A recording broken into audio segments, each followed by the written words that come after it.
প্রধান উপদেষ্টার বক্তব্য অনুযায়ী জাতীয় নির্বাচনের প্রস্তুতি নেওয়া হচ্ছে বলে জানালেন নির্বাচন কমিশনার অবসরপ্রাপ্ত ব্রিগেডিয়ার জেনারেল আবুল ফজল মোহাম্মদ সানাউল্লাহ। সকালে রাজশাহী আঞ্চলিক নির্বাচন কর্মকর্তার কার্যালয়ে ভোটার তালিকা হালনাগাদ কার্যক্রম এবং ত্রয়োদশ জাতীয় সংসদ নির্বাচন সংক্রান্ত মতবিনিময় সভায় প্রধান অতিথির বক্তব্যে একথা জানিয়েছেন তিনি। এ সময় তিনি বলেন, বিগত সময়ে 18 থেকে 24 লাখ মৃত মানুষ ভুয়া ভোটার তালিকায় ছিল। এছাড়া স্থানীয় নির্বাচনের ব্যাপারে সরকার তারিখ নির্ধারণ করলে কমিশন নির্বাচনের আয়োজন করবে বলেও জানিয়েছেন তিনি।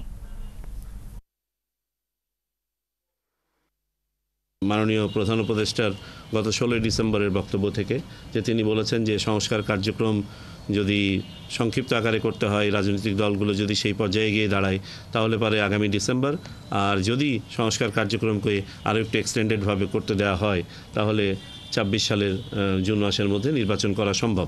আমরা নির্বাচন কমিশন মোটামুটি এই উইন্ডোটাকে ধারণ করে এর প্রথম অংশটাকে, যেহেতু আমাদের প্রস্তুতির ব্যাপার আছে, আমরা আমাদের প্রস্তুতি এগিয়ে নিচ্ছি।